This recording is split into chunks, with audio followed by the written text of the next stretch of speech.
Welcome back to Coffee Talk. This is our monthly series here at Advocate, where I ask Kate about things. This week we are talking about logos, which I think to most people seems like kind of a simple topic, but it's actually not. And I didn't realize that until I started working here, how many misconceptions there are, especially about what makes a good logo and what a logo actually is. Bear with me, I know that sounds crazy, but what is a logo? It's a symbol that represents your business, long story short. I think a lot of people think of a logo being like a picture, and it doesn't have to be a picture. I think that's something that is one of the things that's confusing for some people, that they're like, no, that's not my logo, where's the picture? And it's, if you think of like Google or Facebook or Gap or a lot of actually like really prestigious brands, it's just text. And so that can be a logo, like that. It doesn't have to be like a little doodle on top of it. That's called a word mark. And then there's letter marks, which are like NASA or BBC, where it's just letters. What most people are thinking of is probably what's called a brand mark, which is like the Apple, or the Nike swoosh, or like the Snapchat ghost, like that kind of symbol. So I think that's what most people think of when they think of a logo. And then a lot of what we do is our combination marks, where there's an icon and there's typography, and sometimes they're laid out next to each other for like rectangular format, and sometimes they're stacked on top of each other, and sometimes it's just that icon, like if you were gonna make a sticker of your logo.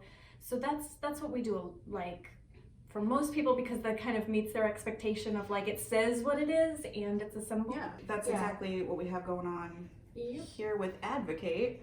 Is you can have this all together, you can just have your little star, and everybody instantly recognizes it as your brand. Yeah, right? That's it.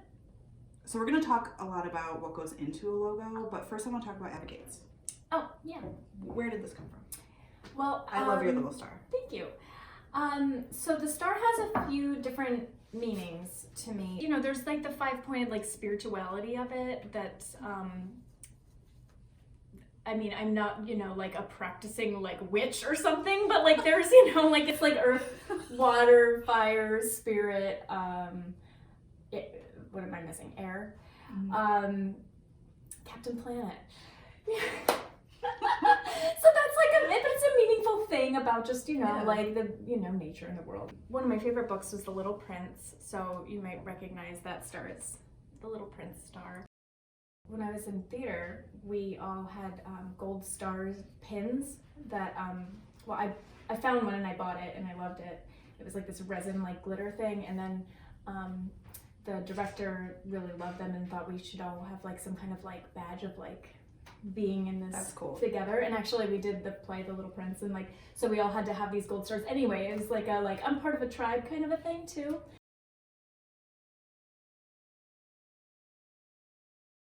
Stars are like this beacon of guiding light, and something to look up to, and to to contemplate and to wish on.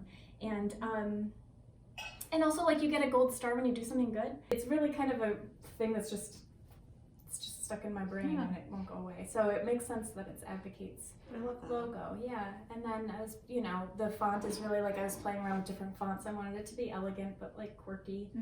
So it's kind of it's kind of a font. It's kind of a font like that. I've played around with like making the T as tall, but there's something about the balance that goes off. So yeah. Very cool. Yeah. The logo color, like I want to talk about like the color psychology behind things. So, obviously like stars are usually yellow or whatever. Well, maybe they're not. Maybe I just think of them as always being yellow. They're not yellow. A gold star is a gold star.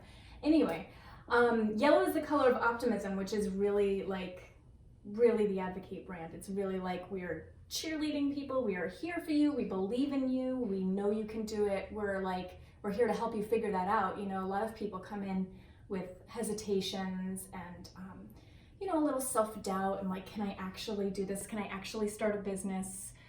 Or I feel like I don't know what I'm doing. And so we can kind of like give them that gold star and be like, you're on track, you're doing great. here's how we're gonna, you know, build a support around you so that you feel strong and like that you can, you know, you can do it, and we're here for you, we're cheerleading, you know. So yellow being Advocate's color is like It's completely perfect. Yeah. And it's funny because it was never a color I liked when I was little because yellow Skittles are gross. It was my grandma's favorite color. Really? So I have like a Oh, little attachment to oh, yellow. that's sweet. Yeah, It's a happy color. it is. Like, it's interesting because, again, if you go back to like the color psychology, like I guess you wouldn't paint a child's room yellow, even though I did. Like my kids, like nursery is totally yellow. But there's something about it that like more kids cry in like yellow rooms Really? than like blue rooms, which are soothing. Huh. Yeah, it's interesting if you think of like the institutions of like a lot of them are like this pale green, you know, which is kind of like this like right, supposed to like calm people down. Yeah, but I like it. Yeah, a lot of logos are red. Like most logos are red because it's a very attention grabbing, like strong color. It's a color of excitement. So if you think of like Target, Kellogg's, Nintendo, if you start to like just notice logos out and about, you'll see like most of them are red. Like people are using your brain against you when they pick colors, like, you know, or to help you, you know, depending. But yeah, I've read even like in restaurant psychology, like they'll paint red because it's you know, they want you to be hungry, and like that's, you know. I wonder if red and white makes you spend money, because I go into Target with money and I come out without it. Yes. And have you heard the saying that like you don't bring a list when you go shopping at Target, you go into Target and let it tell you what to buy? It's true. It is. There's a lot of that psychology, and they started off with like the cheap stuff, so you're like, oh well, this is like nothing. I can just put anything in my cart. Loss leaders, they call them, because you kind of dollar section. Right. That adds up. Right. It's not even $1 anymore. It's like I know. You're just like, these are so cheap. I need them, and they're adorable. And yeah, there's so much psychology going on. So much. So you had talked about initially about like Facebook and Google and Nike and these logos that are just instantly recognizable. So what do you think goes into making a logo that is so memorable? The 5 like characteristics of a successful logo are that it's relevant to the business. It's not like, I always talk about this roofing company that had a pink logo. Are you saying something? No, we're just a regular roofing company. It just, you know, usually you'd expect it to be brown or really blue, you know, maybe black, but pink is like, you know, it's ridiculous that people color code things for girls, but like that's where your brain goes when you see pink. So that it's relevant to the business, that it's simple. Like a really good rule of thumb is to see can your logo, what would it look like if it was an app? Like what would that look like? Would it be something that could be an app, or would it be like, I don't know what that is, you know, anymore. It doesn't even make sense. Like our app would be a star, boom, you know. That it's scalable, so that goes along with the like, can it just be, you know, a little thing? Like it could be, you know, a big thing on the side of the building, but it could also like be seen on a pen, or, you know, a little pin, or on your business card. Sometimes a logo like doesn't, you know, there's too complicated, there's too much going on, like you can't even print it on the business card and have it be legible. Like those are really important things. So it has to be scalable. It has to be memorable, so that goes along with it being unique, so it's something that people will just like remember. And it helps if it's, you know, if it's unique and it's simple and it's relevant, it's going to be memorable.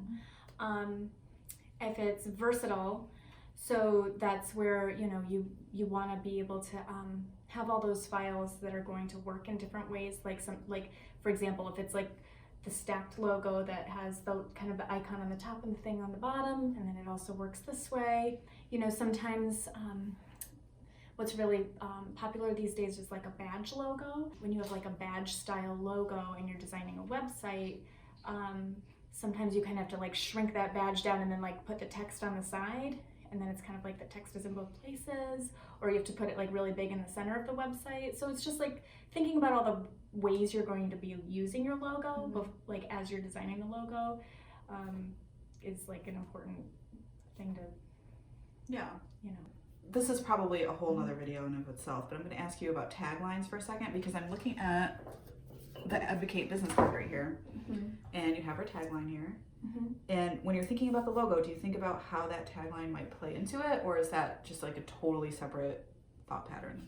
So I didn't have that tagline when I started Advocate and made the logo, but some of them do. You know, I mean, like if you think of like the Nike, like it has the swoosh, it has the word Nike. There's Just Do It. They pop them on and off in different situations. I think like sometimes people think like my logo has to be just exactly the same everywhere or people won't recognize it. But if those pieces of the logo are really good and cohesive and you really do a good job of like sharing them, then you can have, I mean, if you just saw Just Do It in that like bold font, like you can picture it, right? Mm-hmm. You know, like the swoosh doesn't even have to be there, you know? Yeah. So like it depends on how much you're pushing your brand out there, how, you know, how much brand recognition you're going to have, whether or not you can kind of just pop that off, or if it's part of your logo, or it really it's a thing that depends, you know. I mean, it's some of the logos have it like right built in. You don't want to have too many words because or if you do, then you want to have like those alternate versions, which are called submarks, like just the swoosh or just the star, so that you can or maybe it's, you know, maybe it's like a badge of Advocate, you know, that's the submark, you know, that so that we do have like a circle version and like you can really connect that it's the same brand. Anyway, long story short, you can use the tagline in the logo. You just have to be able to pop it off and still have the logo make sense, because sometimes that wouldn't shrink well. Yeah, something else I'm interested in is, we're talking about color so much, but sometimes there is a need for black and white. Yeah. So is that something you're thinking about too when you're creating the logo? Yeah, definitely. So it's a good rule of thumb to use like 1 to 3 colors. I mean, sometimes a really colorful logo makes an impact. Like if you think of like the Instagram logo, that like the new Instagram logo that has a gradient, like that's a recognizable gradient now. Which is funny because like gradients were like a no-no for a really long time, and I feel like Instagram brought them back.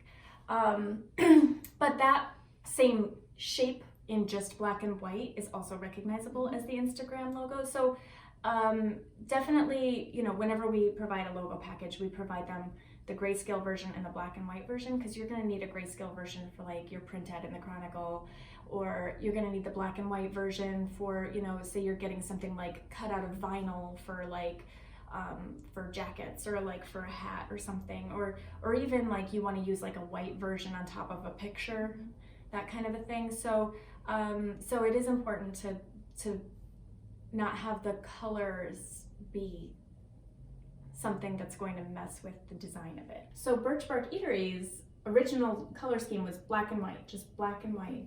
And it worked well for like that diner part of it, like if you think of like a checkerboard, but it was missing kind of something to warm it up, because it was like, it's like comfort food. It's not like, you know, like snooty fine dining, you know, it's more like a diner. So so they needed a pop of color, so we suggested some different things, and they chose like a bright green, and now it's like you can't think of Birchbark without that like little leaf, like that's just part of it. What makes sense for what business, and what's your brand? You know, are you cheerful? Are you optimistic? Are you brave? Are you strong? Like are you creative? Like purple's creative and snarky aardvark. Yeah, I love purple. Yeah. You picked wisely. Yeah. All right, so I think that's all we have for this month. And if you have any topic ideas that you'd like us to cover, always feel free to leave us a comment. We have a playlist of all of our past ones on our YouTube channel. And we're out, right? We're out. Cool. Right. Coffee time. Bye. Bye.